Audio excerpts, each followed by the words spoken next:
Shattered by Brony Neumo. Chapter 11. Surprises. It was front-page news by morning. Dr. Stable sighed as he peered at the newspaper line over the edge of his morning cup of coffee. The aromatic steam drifted and swayed past his snout, and he closed his eyes, inhaling deeply, hoping the peaceful serenity of the moment might last, and that the terrible words might be gone by the time he opened them again. It was a sudden bang and a flash of light, however, which thrust him unceremoniously from his reverie. In a flailing jolt of limbs, the doctor jumped at the noise. His eyes flew open, and a stray hoof caught the side of his mug, dumping the liquid contents onto his desk and soaking the paper. Flustered, buttering, he jerked out of the way just in time to prevent some of the scalding liquid from dripping onto him. And in the very same instant, a lavender face materialized in his doorway. Doctor, I hope I'm not disrupting anything. Dr. Stable gasped. Oh, Miss Sparkle, he stammered, finally seeming to get his breathing under control after a long pause. Make another entrance like that, and you're liable to give an old stallion like me a heart attack. Twilight cringed. I'm so sorry, Doctor. I didn't mean to startle you. She rushed into the room, pausing at the sight of the soaked contents on his desk. No, that's quite all right. I'll have this cleaned up in a jiffy. With the quick application of magic, the extraneous coffee was gone, returned to its prior sheen. What can I do for you this fine morning? Twilight took a few to get her bearings. I assume you've seen the news already? The doctor sighed, glancing back down at the paper which lay in a damp, crumpled heap beside his now empty mug. Unfortunately, yes. It's a shame. Some low-level Royal Police pencil pusher spills the beans, and suddenly it's the Equestria newest scandal. Disgusting. He shot a glare at the offended newsprint before casting it unsympathetically into the trash. Worthless rag anyway. Twilight shifted uncomfortably on her hooves. Her eyes darted about the room, flicking from the metronome on the stallion's desk to the decorate hanging frame upon his wall, looking anywhere but at the pony himself. The doctor furrowed his brow. His interest piked. Is something bothering you? Twilight finally returned to the kind doctor's face. She grinned sheepishly. Sorry I teleported in here unannounced. I probably should have gone through the lobby instead, but I thought it couldn't hurt to be too careful. The elder waved a dismissive hoof. Oh, don't worry about it. I needed more excitement in my life anyway. If I may ask though, what are you hiding from? Twilight took to the seat nearest the desk and sighed. Dr. Stable noted for the first time the bags under her. It was clear she hadn't slept the night before. The rest of the town mostly. Now that they all know what happened to Rainbow Dash, they all realise she's missing. If anyone sees me walking into the hospital, they might get suspicious. I don't want to risk it. I take it only a select few people know Miss Dash's whereabouts. Twilight nodded. Only those who need to know. That won't stop others from guessing, though. A dew bet upon the stallion's face. I should think it won't be too long before that happens. I know, Twilight deadpanned. That's why I'm being extra careful. I've already told the girls to make sure they stay home today, just to avoid every pony on the street pestering them. Twilight paused and seamed it up just a little straighter, blinking some of the wariness from her eyes.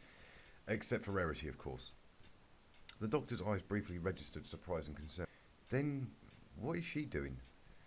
She's been out since word spread, feeding false stories to the rumours mills around town. I figure as long as give ponies the idea that Rainbow's still up in Cloudsdale, or that she's been taken to a hospital in Canterlot for treatment, or something, it will keep them off her actual trail. Do you really think that's wise?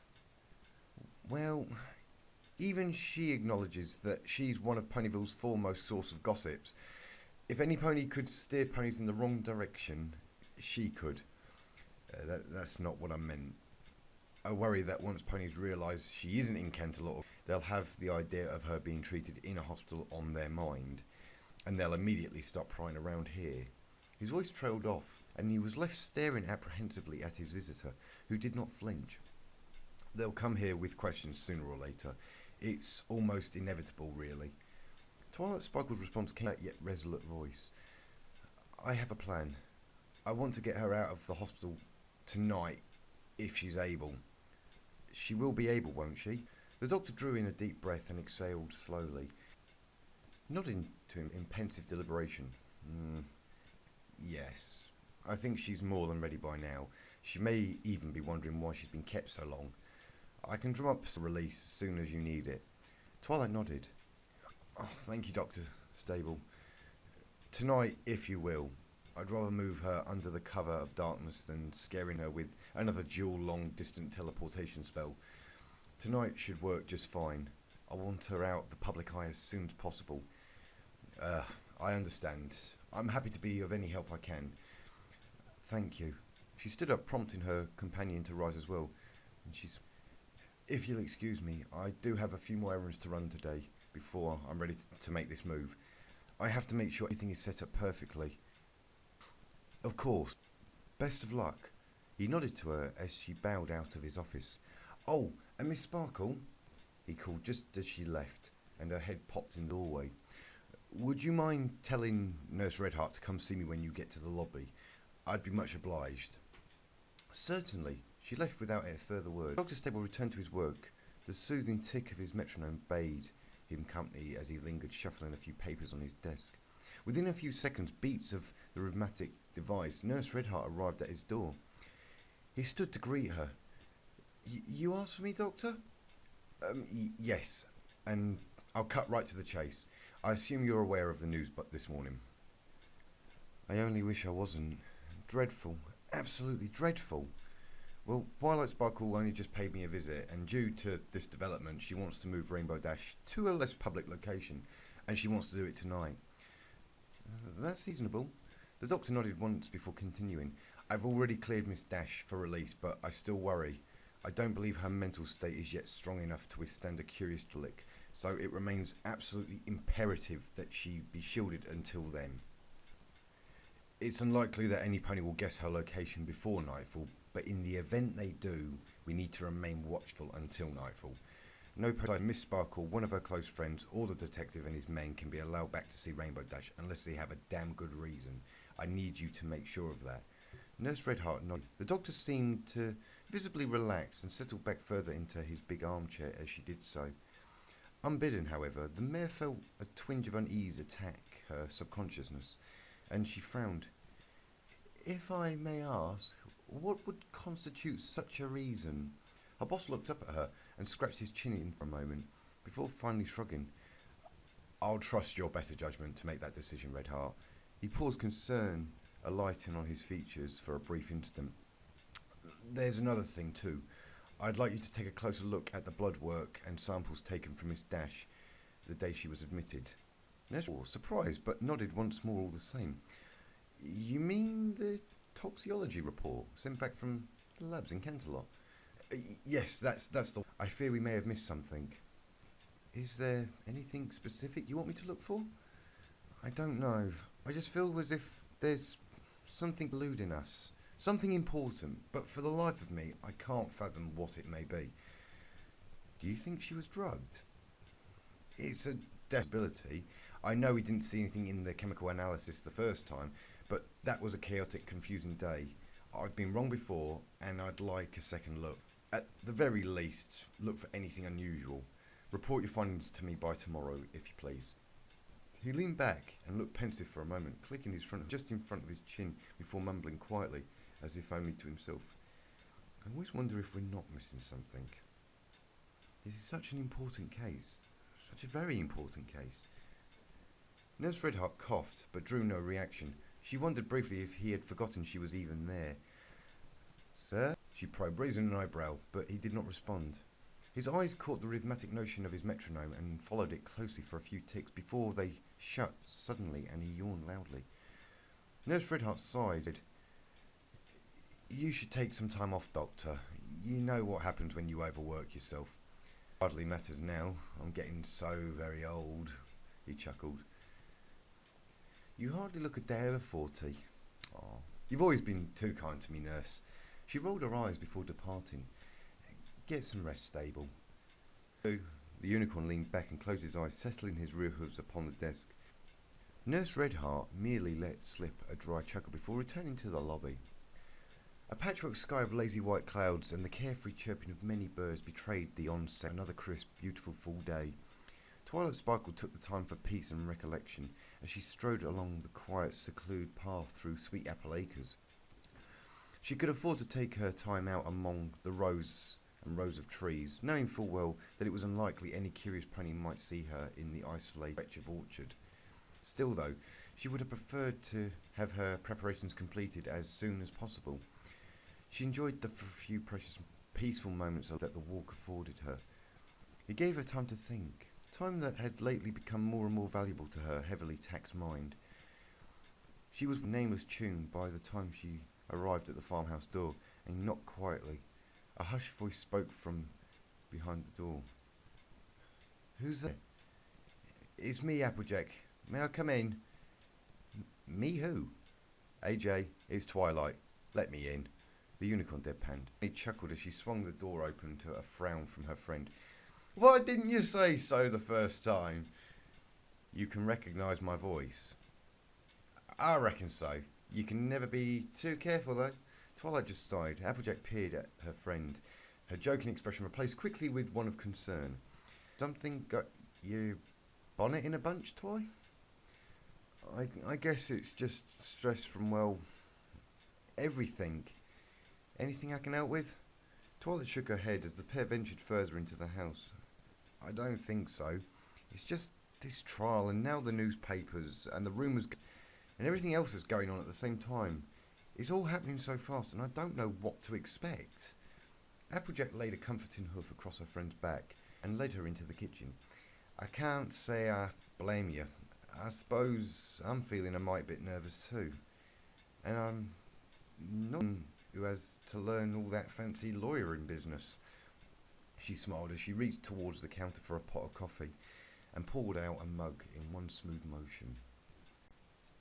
She turned back around and moved towards her friend, saucer below the mug deftly in her jaws. Twilight shook her head meekly. Applejack frowned and set the hot drink onto the kitchen table. She turned and fixed her companion with a serious expression, her eyes hard set yet warm, and her demeanour both grim and determined yet somehow reassuring, as if she knew everything was going to turn out in the end. "Look, Twi, I can't tell you how much we all appreciate all the work you're trying to do. Honestly, we're all so grateful to you, but believe me when I say that you don't have to do this alone. We're here for you, and we want to help you. Just let us do what we can." A small smile alighted upon Twilight Sparkle's features before being lost to the strain of uncertainty. "Thanks, Jay. I know you girls want to help, but I can't even begin to imagine how right now. This is something bigger than even I know how to deal with. You understand that?" "That still don't mean you have to face this alone." Applejack stared at her friend. "You sure you don't want a nice hot drink, something to help you focus?" "I'm fine, AJ." Applejack's concerned gaze didn't shift. "Really, I'm fine." Applejack shrugged. "If you..." She turned back to the table and took a quick swig, sighing deeply as she set the mug back down. "So, how's she holding up?" "Doctor says she's been improving this past week. He's also cleared her for release tonight." "Well, that's some good news. Did you get to visit her?" A twang of guilt snap and bidden at the edge of her conscience as she frowned. "No. I was too preoccupied with getting all my plans set in stone. I didn't even think to stop by." "I wouldn't think nothing of it," she cubed. "Besides, we're going to see her tonight, and then everything will be right as rain." A sip of her drink. "So what time are you thinking of bringing her over here?" "That's another thing, AJ. I've done some thinking, and I've decided to move Rainbow to Fluttershy's cottage and not the farm." Applejack fell silent for a few long moments. "Well, I can't say I'm not disappointed. When you came around earlier this morning, you told me that I had to stay away from town all day and that Rainbow would be coming to the farm tonight. What changed?" "It's nothing personal, Applejack. I just think she'd be safer at Fluttershy's." "I'm not saying she wouldn't. I'm just a bit confused. I mean, no disrespect to Fluttershy, but Rainbow is my best friend, and I know I can protect her if I..." That's just it, AJ. Think about it this way. You two have been close friends for years, and other ponies know that. Other curious. The same ones who will come looking for Rainbow Dash after reading their morning paper. And I'm willing to bet that the farm might be one of the first places they'll think to come knocking. Plus, we have to look at the fact that there are other ponies living here as well. Granny Smith and Mac may not pose a problem, but what about Apple? She still has to go to school, and do you really think she wouldn't let slip to Scootaloo that Rainbow Dash is staying at her house? I mean, dear Celestia, we haven't thought of how to tell those three what really happened yet, and now they're bound to find out with the rumours circulating around town. This is bad. Really, really. Twilight? I can't believe I didn't think of this before. This is going to be a disaster. It's going after us. Twilight, I'll take care of it. What? I'll tell him, knowing Miss Chiralee, I know she wouldn't let stories like that classroom. I'll collect those three from school this afternoon and bring them here. Then I'll tell them the truth, simple as that. I might even catch up with Rarity on the... We could tell them together. Are you sure you're... Now, don't you worry your pretty little head none about it. This is a big problem. We'll take care of it. Twilight blinked a few times and then seemed to visibly relax. Thanks, Applejack. And about moving Dash to Fluttershy instead of here, I guess I understand. I'm not going to say I'm happy about it, but I trust your decision. Okay, well, in that case, I should probably get going. I need to see Fluttershy and make sure everything else is ready. Thanks for understanding, AJ. Don't mention it. Sunlight streamed in through the kitchen windows, illuminated the surrounding woodwork, and giving the whole room a luminous, almost magical quality. As the two friends exchanged a brief, and Violet felt a light upon her face, and she yawned loudly. In an instant she drew back, prompting a curt, understanding nod from Applejack. Twilight grinned sheepishly. Do you think I could get that cup of coffee after all? Applejack simply gave a knowing look as she reached towards the counter and more. Nurse Redheart pored over the long list of chemical compounds and percentage figures that made up the litanies of Rainbow Dash's blood what seemed the umpteenth time. To her tired eyes, each entry in the impossibly long data table seemed to blur into the next, and she caught herself reading the same lines several times in a row. She shook herself, taking a deep breath before returning to pursue the figures once more. She suppressed a groan as she did so, the little nagging voice in the back of her mind telling her that every compound listed seemed increasingly familiar, grew ever more persuasive.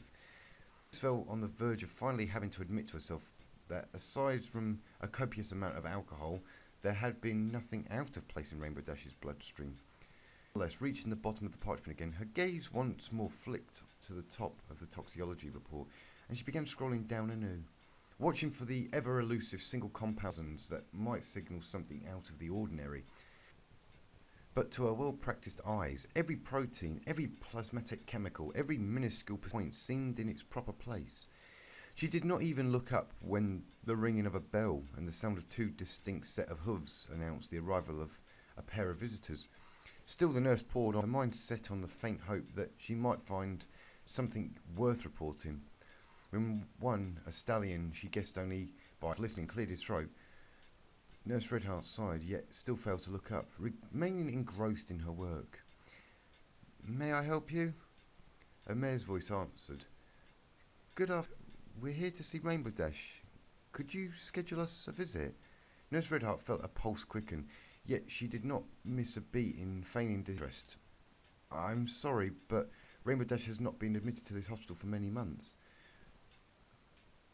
I was told she was undergoing treatment here. I'm afraid you're mistaken. Rainbow Dash is not. Nurse Redheart felt her heart stop when she finally looked up, and the two ponies fell upon her eyes for the first time.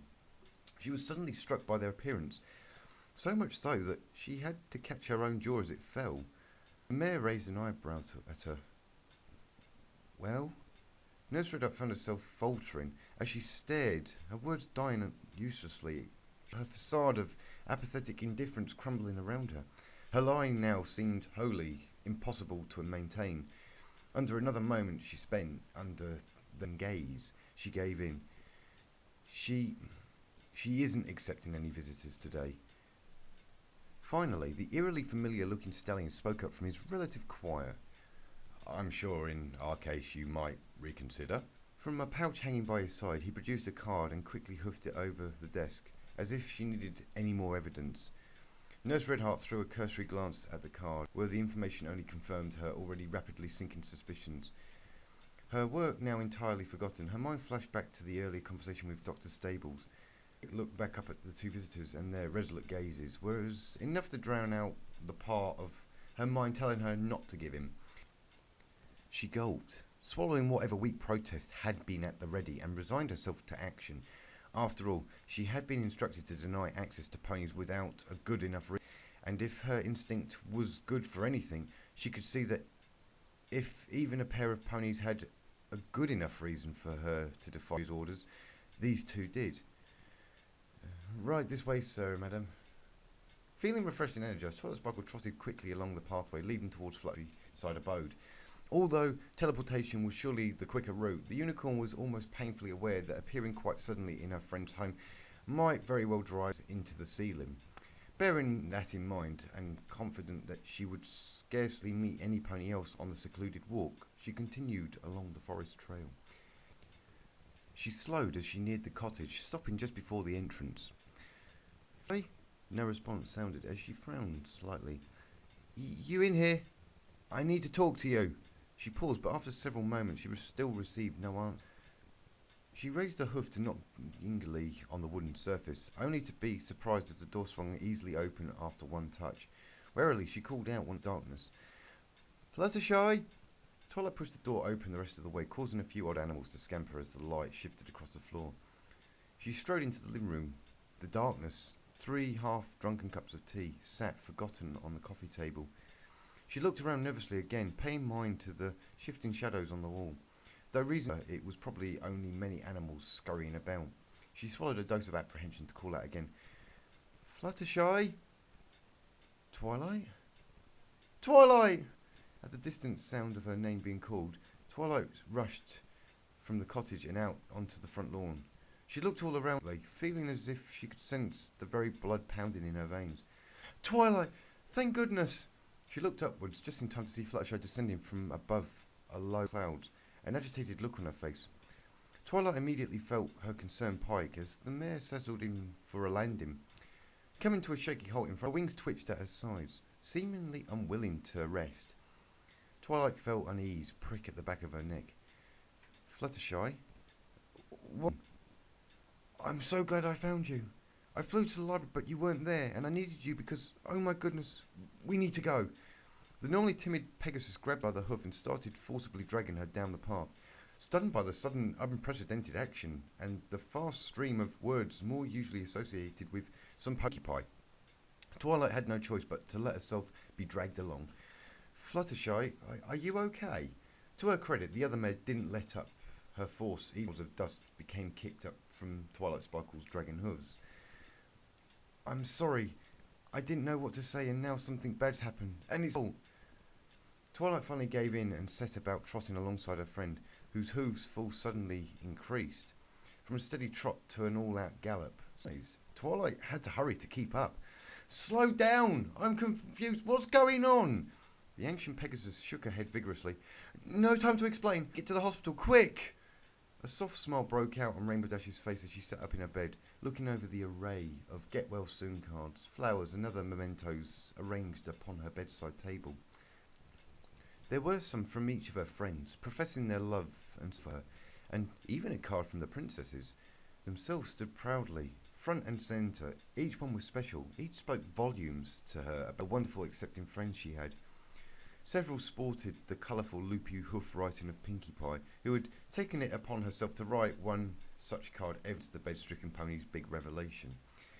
Twilight Dash couldn't help but smile to herself, despite her woes. As she thought back on the preceding week, all her unnecessary fears all seemed so insignificant in comparison to the freedom of finally telling the truth. There had really been nothing to worry about after all. Coming out had instead become one of the most liberating experiences she could have imagined. The hugs, the tears, the support and the love of her friends on that day became one more happy memory. Another piece of courage to add to the store she used to fight. To fight back against the dream haunted her. Every night those dreams would come, preying upon her vulnerable unconscious mind. They kept her thrashing about and ripping the sheets off her bed at night. Jolt awake in the darkness, drenched in cold sweats and unable to breathe. The dreams of darkness surrounding her, choking her, holding her down and sponging away the light. Nightly, the walls would close in on her, compressing and denying her the chance to breathe. And every morning, a throbbing head, pounding heart and desperate gasp for air came with no realization that there were no walls. The room was not getting smaller, and then she could fight. Then she found the strength to resist in the love of, and then she would push the walls outwards, little by little every morning, and then the darkness would slowly begin to recede. Each card, each flower, kind of well wishes, was a soldier standing guard by her side, ready to fight back against the gloom that plagued her dreams. And so she smiled, and she held close the happy memories because, with a smile, the darkness couldn't touch her. Behind the smile, she was safe. Rainbow Dash, you have some visitors here to see you. Nurse Redheart's voice brought Rainbow's mind squarely back into focus. Her face brightened at the thought of seeing her friends once more, and it for all the world that her worries were as far away as possible. The train of pleasant thoughts, however, was doomed to be brought to an ungainly, abrupt, crushing halt as the two ponies walked into the room. The very two ponies she had least expected to see, especially not here, especially not now, after the blur of so many years. Rainbow Dash felt her breath catch suddenly in her throat, and she could only manage to choke out two words as the walls started to close in upon her again. Dad?